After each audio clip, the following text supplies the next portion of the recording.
Okay, hello everybody. Dr. Anderson here, and from Anderson Center for Neuropathy and Chronic Pain, and I'm here with Leslie, and he's from Nebraska. Comes from us a couple hours away at least, and found out about us through his lovely wife, who's standing on the side here. She searched for help on the internet and found out about this, I guess, on YouTube.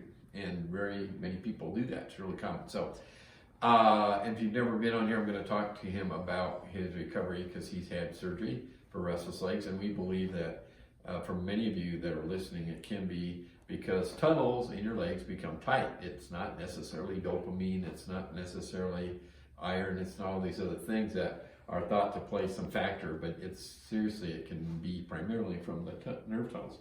So, and had you taken any medication before?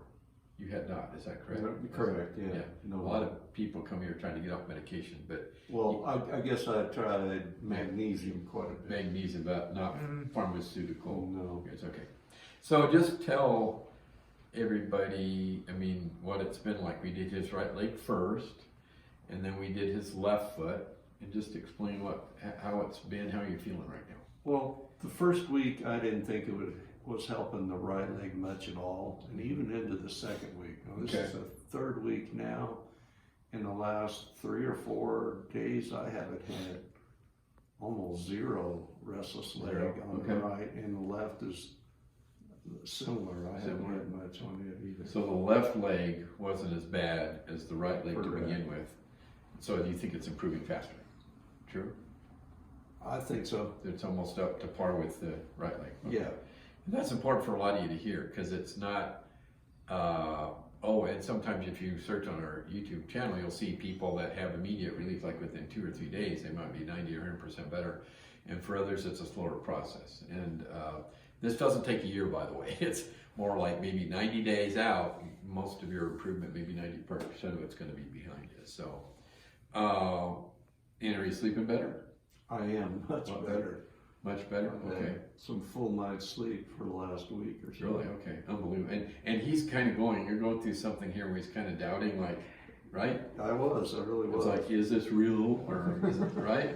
You're correct. Because you kind of anticipate, well, is it going to happen? Is it going to come? And you know, it's still on the fence. I'm really hoping it stays. Okay.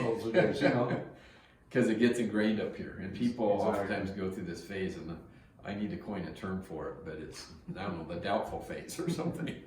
But that's what can happen. The only thing I'm going to mention to you on the video is, and I guess a lot of these videos you will see the incision. I'm just going to keep his pant legs up or down, I guess. But up here is an incision that we made.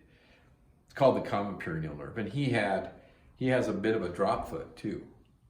And just the fact he has a drop foot, there's a tunnel up here called the common perineal nerve. Just the fact that he has that supports the fact that compression can create the problem. Because occasionally we have people that come in and say, you know what, doc, I've got a drop foot and I've got restless legs. So the drop foot can be caused by the same nerve tunnel, one of the tunnels that creates restless legs. So I hope that makes sense. So, and he's not all better, but he is some better with the drop foot. He's able to lift his legs up more. I think there's some improvement. Yeah. And it wasn't real bad compared to some people, but he is having some improvement with that also. So I guess that's it. And I'm assuming you'd recommend it to other people? I would, yes. Okay. Better than medication? Okay. Correct. He's been kind of difficult patient because he's a farmer. And I don't know what he does, but he goes home and goes back out in the fields. But he's doing well in spite of that, right? After the first week when I laid the hammer. You laid the hammer. Okay. I did better. Okay. So, I mean, you can actually be pretty active, but what happens if you're too active, it does put a little bit of strain on the incisions, and that's why we slow people down for a while. But you can walk right away, though, right? Yeah. Okay. Not much pain? Not much at all. Not much at all. Okay.